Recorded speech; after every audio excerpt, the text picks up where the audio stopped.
Thank you, Jade. Good morning. Good morning. Welcome to the November 28th Sunday service at the Unitarian Universalist Church of St. Petersburg. My name is Ben Atherton-Zeman. I'm the minister here. Good morning. We're here!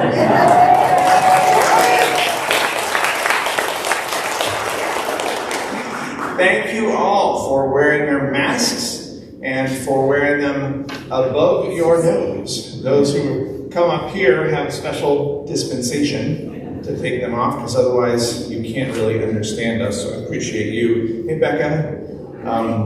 Appreciate you doing that there and maintaining your social distancing.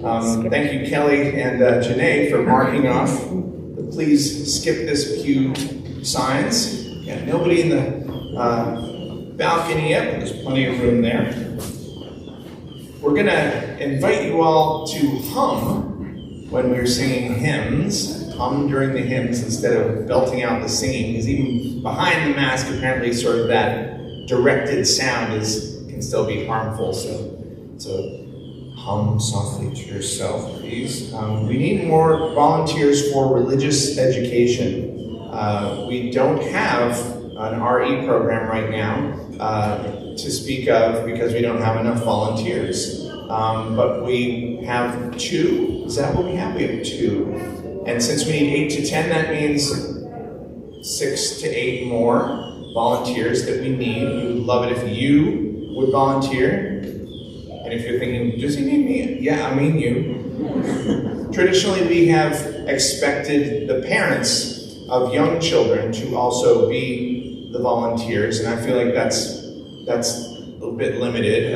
So folks like me who have never had human children, folks who have adult grown human children, take a try at it. It's really fun. Our kids are great. Aren't you great? The 3 kids I see? We're all right. Speaking of religious education, one of our staff members, Trish, has a birthday. So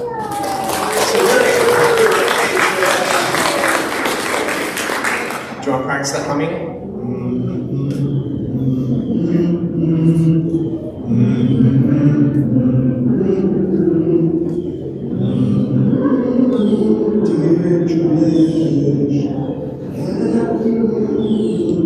They're very nice. Nice harmonies.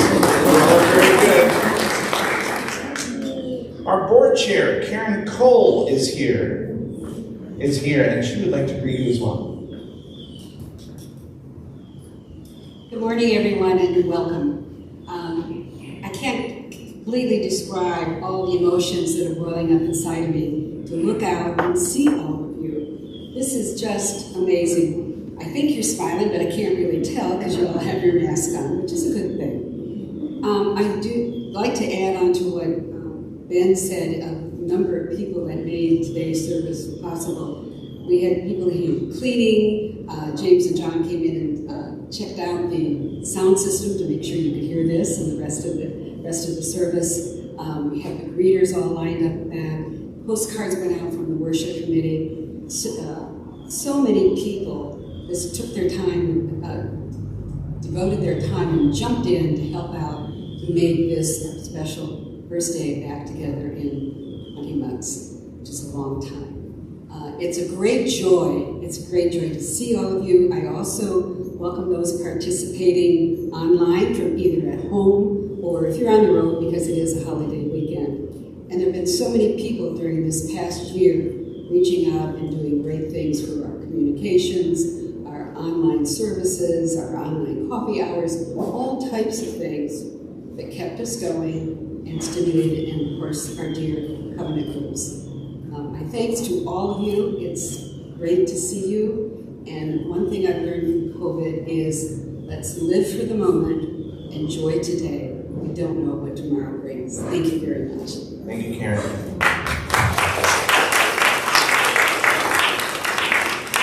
I hope our live streaming is working well. Everyone out there in that little red dot.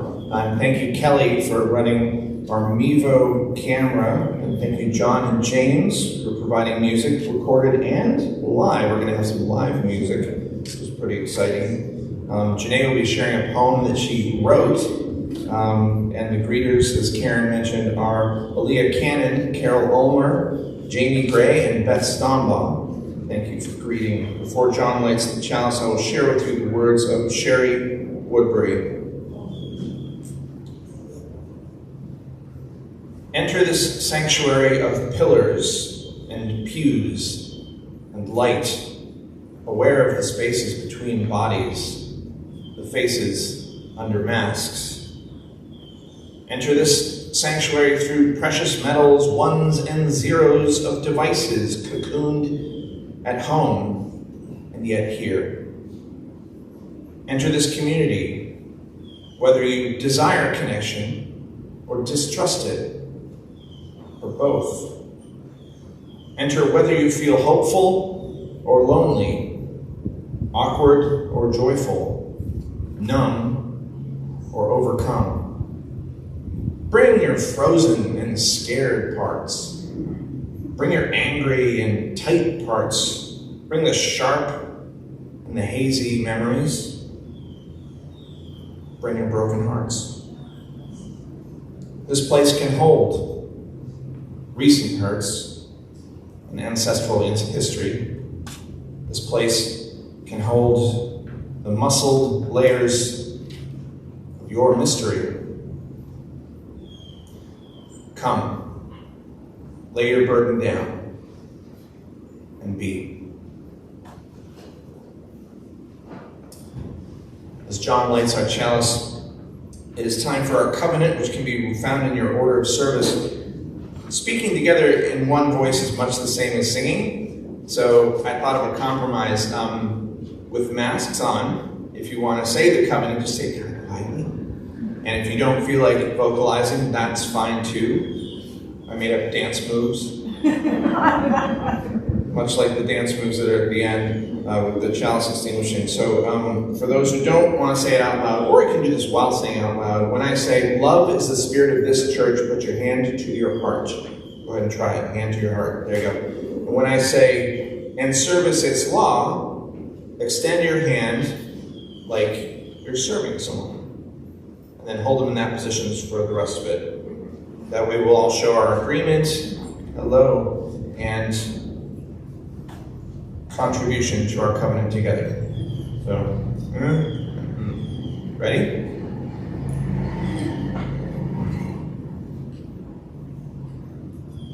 Love is the spirit of the church. Service is law. This is our great covenant, to dwell together in peace, to seek the truth in love, and to help one another.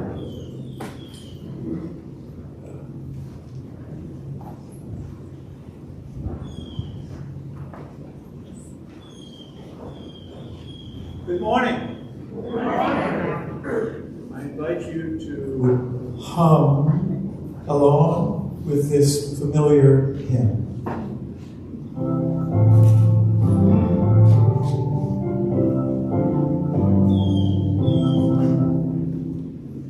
We sing now together our song of thanksgiving, rejoicing in goods which the ages have wrought, for life that unfolds us and helps and heals and molds us and leads beyond the roads which our forebears once sought. We sing of community now in the making, in every far continent, region, and land, with those of all races, all times and names and places. We pledge ourselves in covenant firmly to stand. Thank you.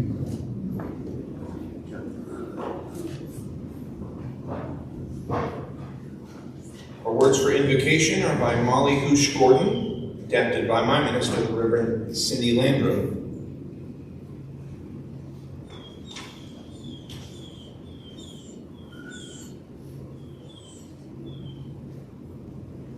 Friends, I want you to take a breath, feel your way into this beloved sanctuary.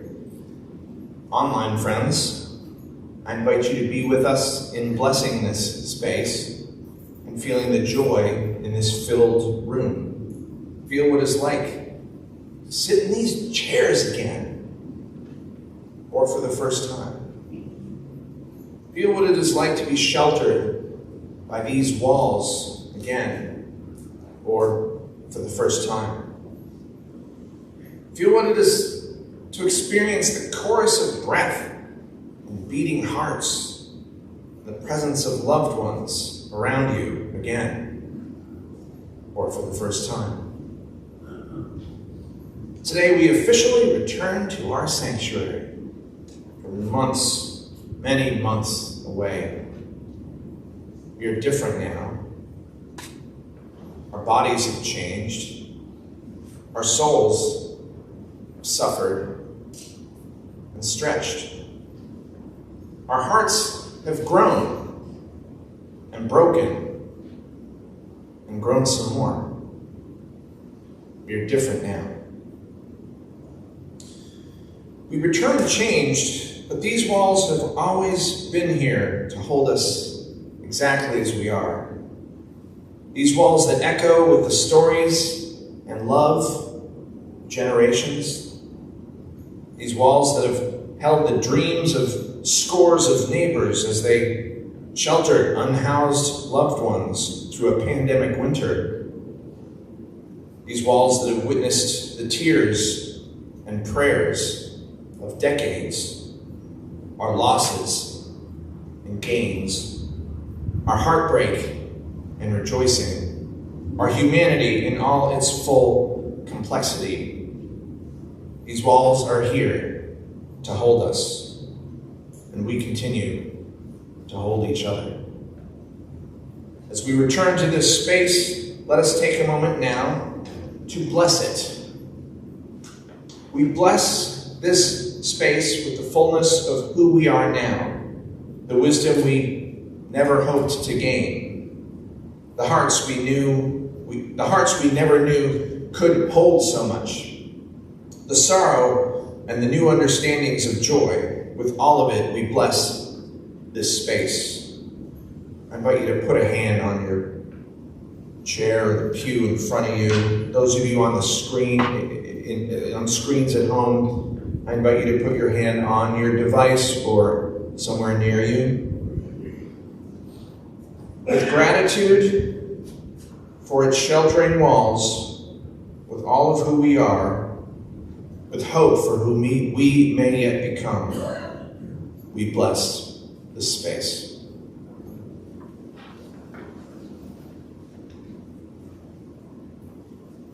Hi. This is a time of our worship service for joys, sorrows, and concerns. If you're watching this YouTube live, please type your joys and sorrows into the text chat. For those in the sanctuary, we're going to do it a little bit different because of COVID. Please raise your hand, and Reverend Ben or myself will come to you with the microphone. We'll hold the microphone while you speak, and then Pat Fling will place the stone in the water for you. For those of you again, watching at home, feel free to type it into the chat. And anyone can submit them during the week by writing to Reverend Ben. And Kelly will mute the live stream, the audio on the live stream, so that if you're sharing something personal, it's not going out to the entire, anybody who's watching. Thank you, Pat, for placing the stones in the water as we read and as we say our joys, sorrows, and concerns. First, a stone of sorrow for John Hegner, who I believe is here. John is present with us today, and unfortunately, he lost his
The mystery is that we are connected, even when we feel apart. Let us rejoice in our beloved community that makes of the many one. So may it be.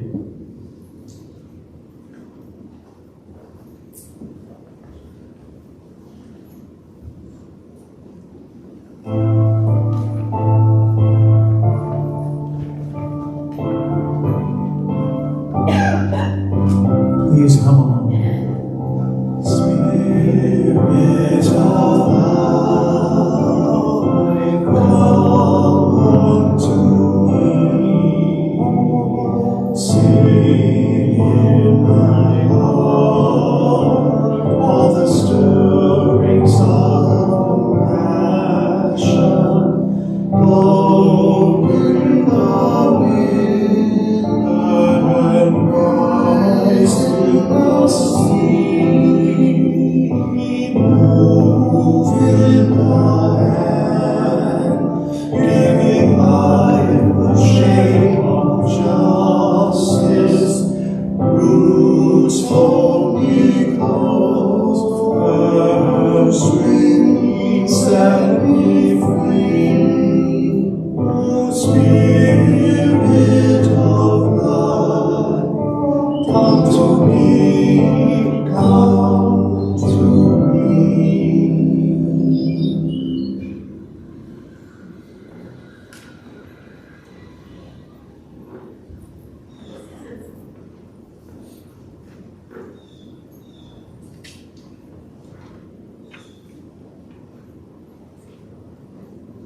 Good morning. My name is Jeanay and I am the Religious Education and Communications Coordinator here at UCMP.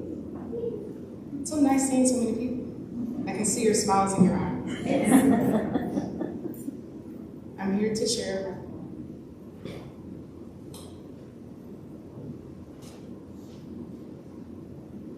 Truth is, no one wants to be reminded of the pain that echoes through the empty cans, spilling the last drops of Arizona on the street. Truth is, the land of the free was not built by the free. The contributions made to this country were taken: introduction of capitalistic patriarchy, a history reflecting a past that has been hidden to soften the blow of the sweeping away of cultures, identities, and native faces, native names, native places.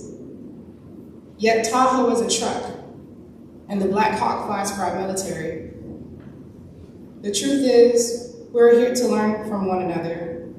There is no real definition of ordinary. No one is made perfect, but the decisions and the efforts that we make to help one another is a perfect imperfection of perfection indeed. Truth is, every day we are confronted by a person that is either disgruntled or joyous. It is not within our jurisdiction to know what is in people's mind, but it is our moral responsibility to practice compassion to bind.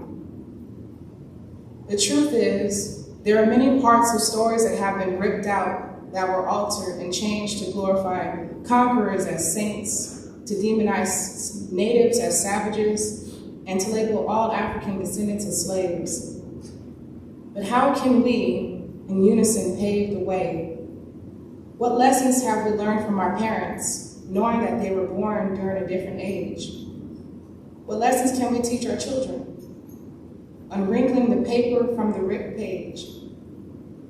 Truth is, no one likes to hear the truth. The accountability in the truth exemplifies a spark of vulnerability and quakes at the foundation of comfort. The expense of true history is no longer worth avoiding. We must face the truths that we are connected, subjected, and erected from the mouths of the people many companies experimented on for what they called the greater good. The experimentation of the ghetto turned into the hood, the cutting off the braid and the chants of the native tongue. The history of our nation will no longer be shunned. The enlightenment of healing has just begun. The tribulations will continue, and there is no battle to run from. The reflection of ourselves, our spirits, carry in our stories carry in our voices. The stories we tell now will be upon the voices of the hints. There is beauty in the reflection that you see in the mirror. Clear the guilt, the fragility, and remorse so you can see yourselves clearer.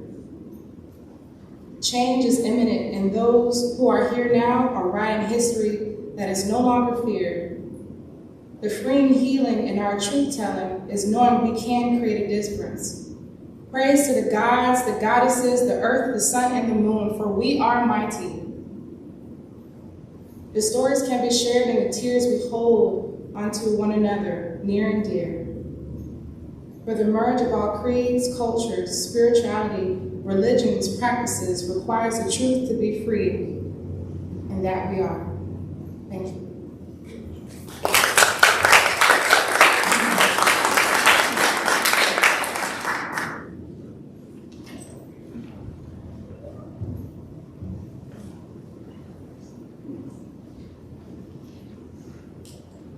It certainly is wonderful being back here. It certainly is.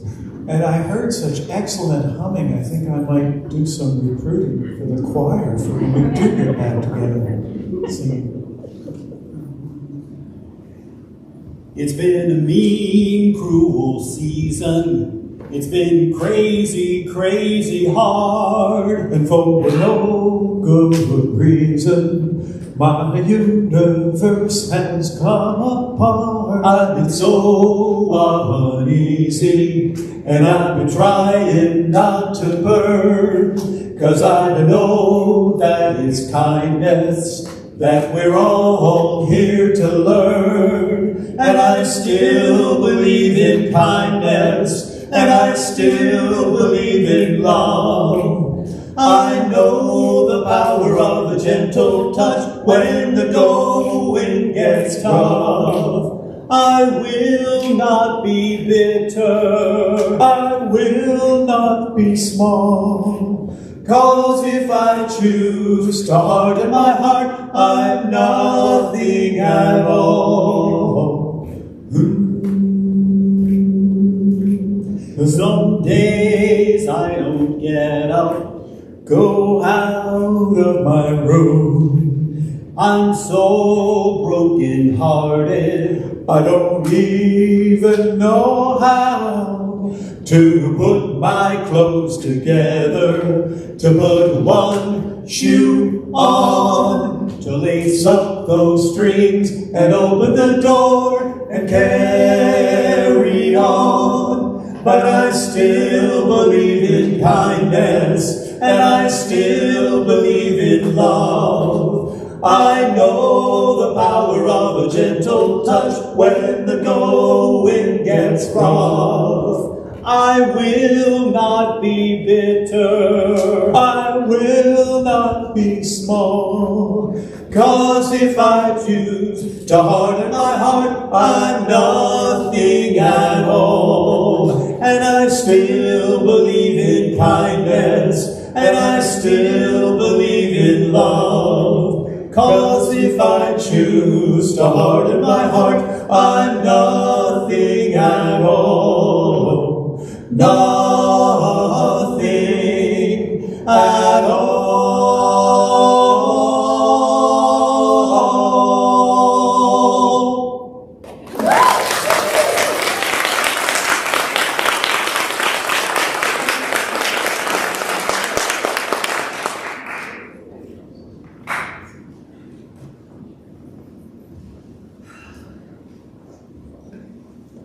Oh my goodness. I still believe in kindness. I still believe in love. I know the power of a gentle touch when the going gets rough. That song was a gentle touch for me, John, James, and friends. Your presence here is a gentle touch on my soul during these times, which can be quite difficult. I am filled with all kinds of feelings. Relief is chiefly among them, at finally being able to address you in this building from this pulpit for the first time since I've been here. I got here on August 1st as your new minister, and it's actually my first ever in-person worship service that I've led since becoming an ordained Unitarian Universalist minister.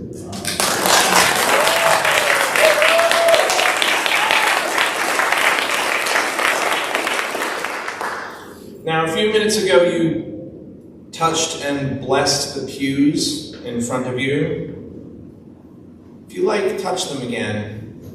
Just really feel that you're here. Feel that they're there. Look at these walls. Look at these faces. Well, these eyes, anyway. Look at these bodies. We're here. Look at these people that you love. Look at these people that you're meeting for the first time.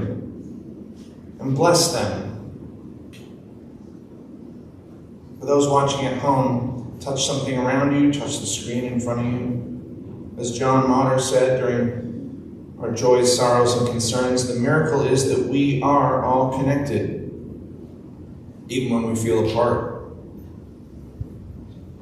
I feel like I've been, what was that movie, Waiting to Exhale? I feel like I've been waiting to exhale since August 1st.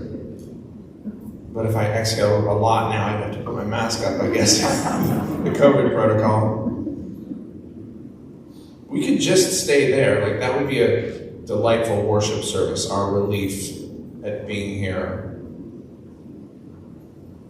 But that's not all that's going on now.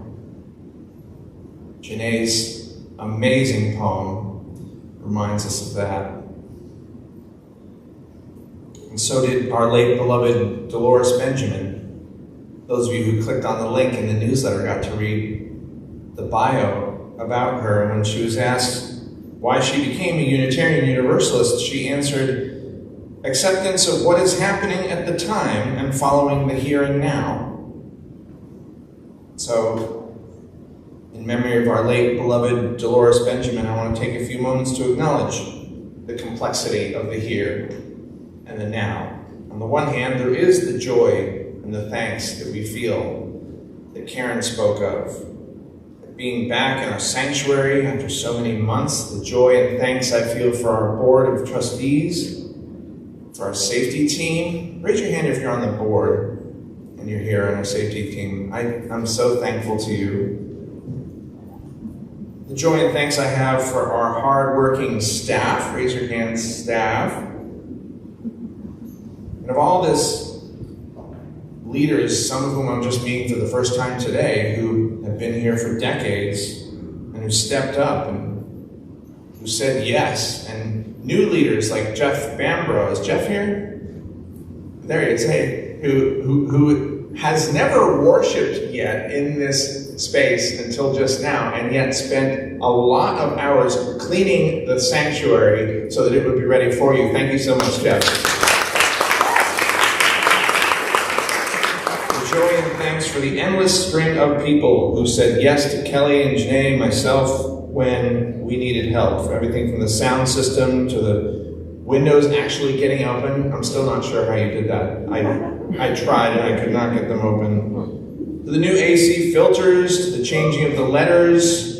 Yeah, we can clap for the new AC filters. But they're like some fancy names. The M50 XYZ or whatever. The folks who let the key cleaning crew in, and they were stuck outside on Friday because the key was missing for a few hours. I think that was you two, John and James, or Karen. And we know that we're not ready, like that we'll make mistakes. I think the balcony wasn't that clean, sorry. I guess they didn't make it up there. I don't know how the live stream's working. We'll get better though, and we'll still make mistakes. We'll work through it. I feel joy and thanks for your patience, each of you. Some of you who traveled over the bridge from Tampa, some of you who walked here. This past Thursday was Thanksgiving. I was in New England with my wife Lucinda and my mother Johanna, who are watching, I believe, in the live stream. I feel joy and thanks for them, for so much of my life, and I struggle with the complexity of gratitude and family and food alongside this history of Thanksgiving and the theft of this land and the murder of its native peoples. Those dueling complexities weigh in my heart, and I suspect they do in yours as well. And then last week was Transgender Day of Remembrance. We bore witness to the ongoing violence against transgender and non-binary people, also the strength and resilience of the trans community. Our worship leader, Jeanay spoke about the senseless murders committed against trans and non-binary people, and she urged us to show tolerance and understanding for one another. Thank you, Jeanay. Last week was the verdict in Wisconsin in the Kyle Rittenhouse case, where a young white man was declared innocent of killing 3 people. And last week was also the guilty verdict for the 3 white men who killed Ahmaud Arbery. I'm learning more about Ahmaud Arbery in the testimonials from his friends and his family. And my heart is heavy when I think about how black lives are still treated in the United States, how our country is torn by a divide that runs through Wisconsin, runs through Georgia, and runs through St. Petersburg. And last week, James told me that our new Black Lives Matter banner had been stolen and the new pole bent. I told a few of you that I was planning on talking about colonialism and issues related to Native Americans today, and some of you said, we're not ready for that. You said, we're hurting right now. We need to focus on healing. We need to focus on coming together. We need to focus on what we're thankful for, which made me wonder, who is the we we're talking about? Who's the we in the sentence, we are not ready for that? Does the we include the indigenous Unitarian Universalists who marked Thanksgiving a few days ago as a national day of mourning? Because since 1970, indigenous people and allies have gathered at noon near my home in New England, in Plymouth, Mass, to honor indigenous ancestors and celebrate Native resilience. Does the we include our Unitarian Universalist Association, who tells us that many Native people do not celebrate the arrival of the Pilgrims and other European settlers? For them, the UUA tells us, Thanksgiving Day is a reminder of the genocide of millions of Native people, the theft of Native lands, and the erasure of Native cultures. Does the we include my UU colleagues, both Indigenous and non-Indigenous, who begin every worship service with a land acknowledgement? My understanding is we are standing right now in the ancestral lands of the Tocobago and Seminole Native Americans. Some of you are nodding, you probably know more about this since I just got here. Dolores Benjamin in that interview also said she doesn't belong to a building. She belongs to the UUA and to its principles. One of the last worship services in this sanctuary that many of you were most likely present for was the goodbye for my predecessor, the Reverend Jack Dunneman, whose portrait hangs in the back.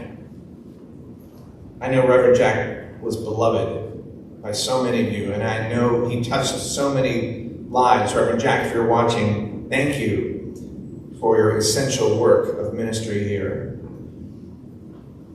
I know that many of you miss him, and in particular, some of you miss his focus on individual spiritual development. And some of you think that now that I'm here, the pendulum is going to swing from spiritual development to social justice, from our inward-facing covenant and support for one another to an outward-facing commitment to the world. But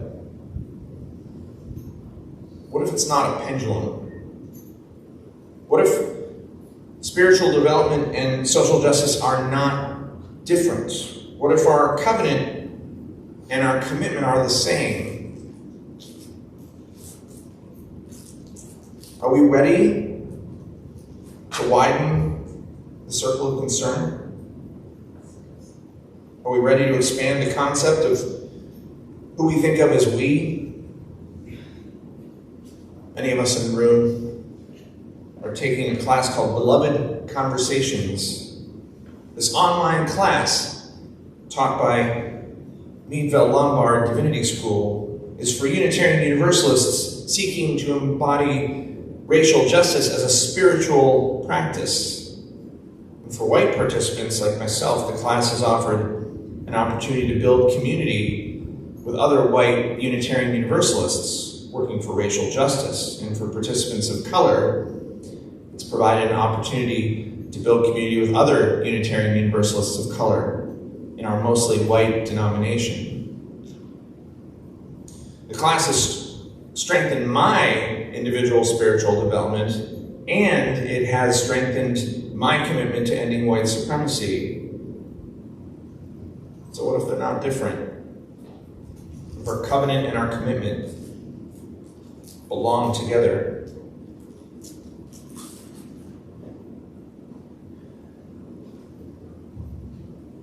Still, maybe I do spend too much time on social justice and not enough on individual spiritual development. And I thank those of you who have brought me that message, and I guarantee you I will make more mistakes than that. But I also promise you this. I promise you that even during the times when you don't agree with something I say or something I do, I will love you all with every fiber of my being. Because if covenant and commitment are the same thing, I think the glue that binds it's got to be love.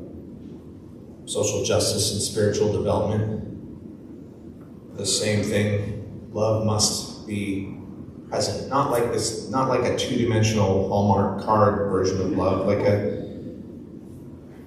what Jeanay was talking about in her poem when she said perfect imperfection.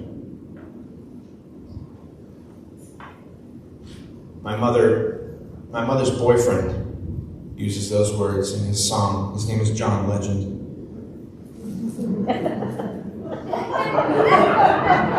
John Legend does not know he's my mother's boyfriend.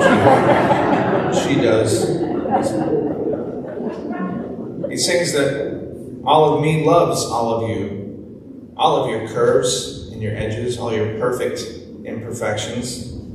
And on the surface, curves and edges and perfect imperfections is this wonderful message that challenges the patriarchal concept of women's beauty. Going deeper, curves and edges, to me, admits that none of us are perfect, that all of us make mistakes. Curves can refer to the transitions we've had to make during this time of COVID. Edges can mean that we did not always make these transitions with grace, with kindness. I'll speak for myself here. There are times I could have been more kind during these transitions. And perfect imperfections, to me, acknowledges that love, that relationship is complicated, is messy, is hard, sometimes is joyful, is a relief, is an exhalation. So today, my first day, speaking to you from this pulpit as your new minister, promise to love you with every fiber of my being. I promise that my love will sometimes be sweet and sometimes be challenging. Will not be perfect. I promise I will make mistakes. And today let us remember that we are connected even when we feel apart. Today, let us bless this space, these pews, these people. Let us agree to disagree. Let us stay in covenant, even when it gets complicated. This is our great covenant. To dwell together in peace, to seek the truth and love, to help one another. I leave you with the words of Laura Little John Gray in her piece called In the Name of All That Is Complicated. In the name of all that is complicated, may we enter this week gently. May we welcome all the guests that come to our table. The ambiguity of why bother this year? The joy and celebration of fresh-baked pie. The grief of the empty seat can never be filled. The warmth of candles lit in the dark. The malaise of all you've been told about how to feed your body. The hope of reconnection, of feeling filled the first time in a long time. The fear of, is this safe enough? The loving bustle of ancestry and recipe and tradition. The horror of history and the ways that it lives on. May we welcome all these guests at our table and all others who come needing a place to call home. There is good news. There is space here, plenty of grace to share in the name of all that is complicated. Amen. Blessed be.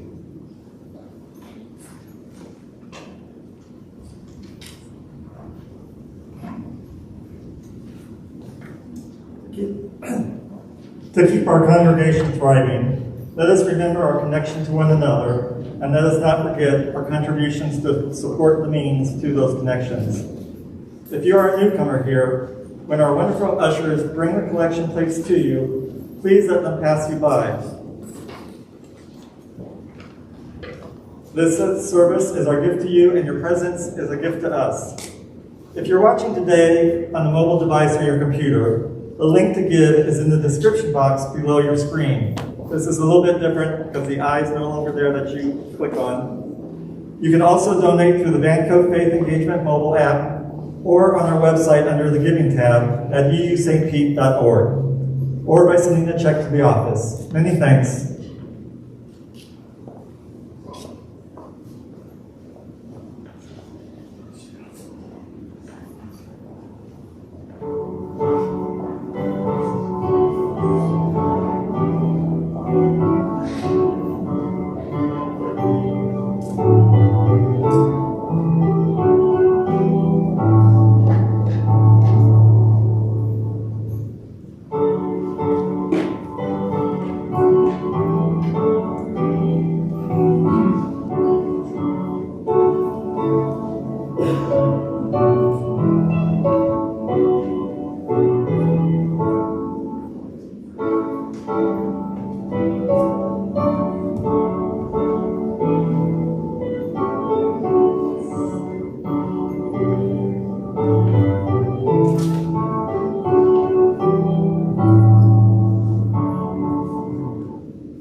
In her Thanksgiving message that I posted on our Facebook group yesterday, President of our Unitarian Universalist Association, Reverend Susan Frederick Gray, said this: "One of the things I am incredibly grateful for is all of you for this faith that we share, that calls us continually to life, to love, to justice, and towards one another. May the rituals that mark this season of holidays and holy days, rituals in your family, in your home, in your community, may they bring moments of deep gratitude and joy and beauty to sustain and strengthen your spirit all the days ahead. Blessed be." Please join us in saying our chalice extinguishing. The words can be found in your order of service. Those of you that know the dance moves, please go in with those. We extinguish this flame, but not the light that helps our minds see truth, the warmth that helps our hearts feel connection, the fire